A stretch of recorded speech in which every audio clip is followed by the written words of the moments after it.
Oke, baik. Di video ini Ibu akan menjelaskan apa itu fungsi gerund dalam sebuah kalimat. Nah, kalian tadi sudah paham bahwa gerund itu adalah atau fungsinya sebagai noun dalam sebuah kalimat. Berarti dalam kalimat fungsinya itu juga sama seperti noun. Nah, noun itu bisa sebagai apa? Yang pertama bisa menjadi subjek, ya.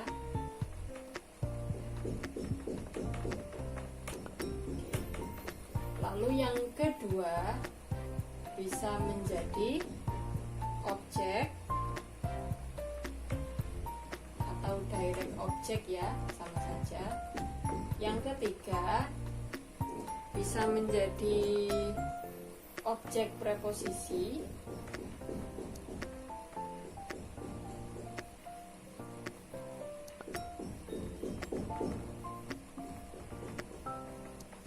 Oke, lalu yang keempat bisa menjadi subjek complement.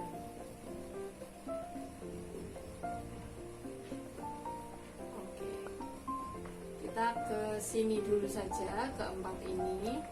Ini adalah fungsi dari gerund, ya. Sama halnya seperti kata benda pada umumnya, mereka juga bisa berfungsi seperti ini, ya. Begitupun juga gerund, karena gerund fungsinya sebagai kata benda. Oke, sebagai subjek dari sebuah kalimat. Contoh, kalian sering mendengar misalnya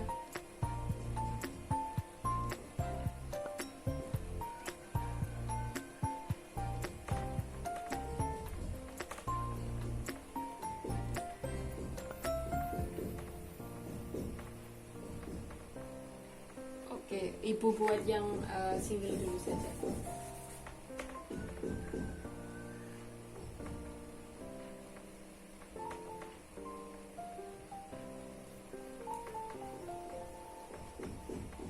Oke, lalu sebagai objek misalnya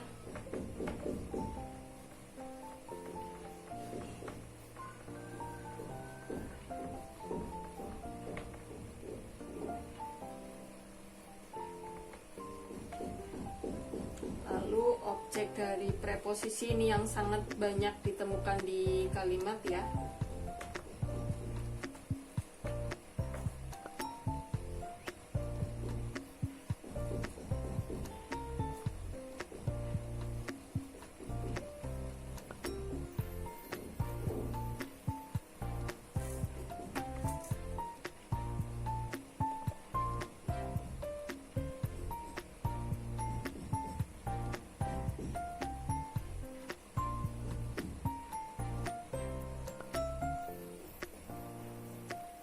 Lalu yang terakhir sebagai subjek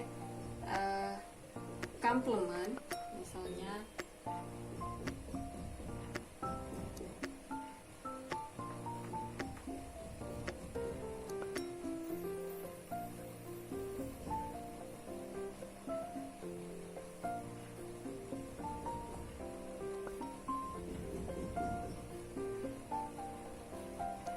oke.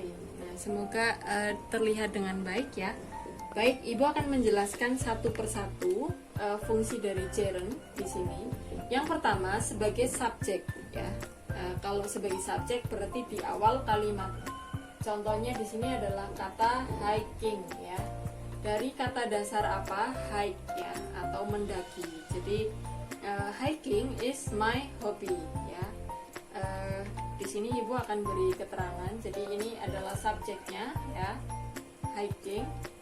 Dia adalah, sekalipun ketika diterjemahkan mendaki, ya, misalnya, itu secara fungsi dia adalah kata benda. Jadi bukan kata kerja, ya. Jadi hiking is my hobby. Nah, di sini verbnya, ya, is, to be, itu juga kata kerja, ya, teman-teman. Lalu juga my hobby ini adalah objek atau subjek complement.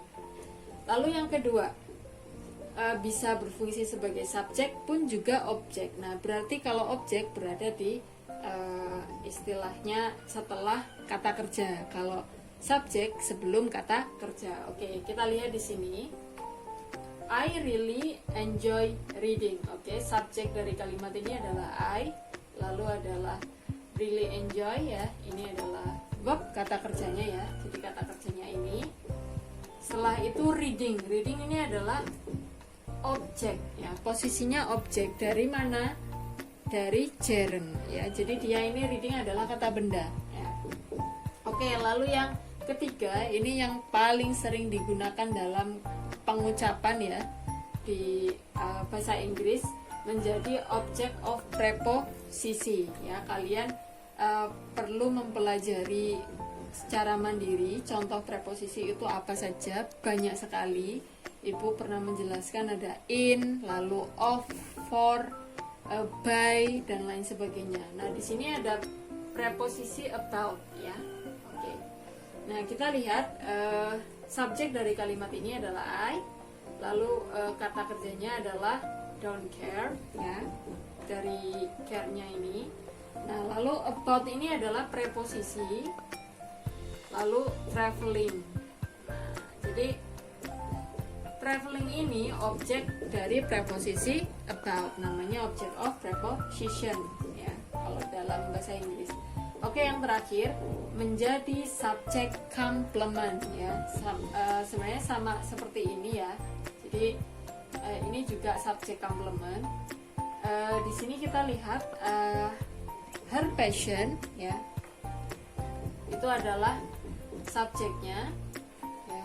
Lalu kata kerjanya mana? Is ya.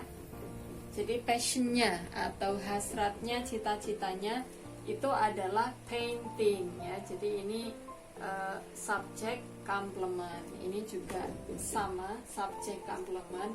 Kapan subjek complement, istilah subjek complement itu digunakan? Ketika kalian menggunakan to be dalam kalimat ya. Jadi is, are ya, dimana di situ di kalimat tersebut fungsinya untuk menerangkan sesuatu. Nah, disitulah kata yang terletak setelah to be itu bisa dikategorikan sebagai subjek complement. She is my mother ya. Jadi dia adalah ibuku. My mother di situ adalah subjek complement seperti itu ya. Nah, ini kalian bisa lihat ya, fungsinya gerund itu sama seperti noun ya di dalam kalimat. Oke. Itu adalah tentang fungsi dari gerund.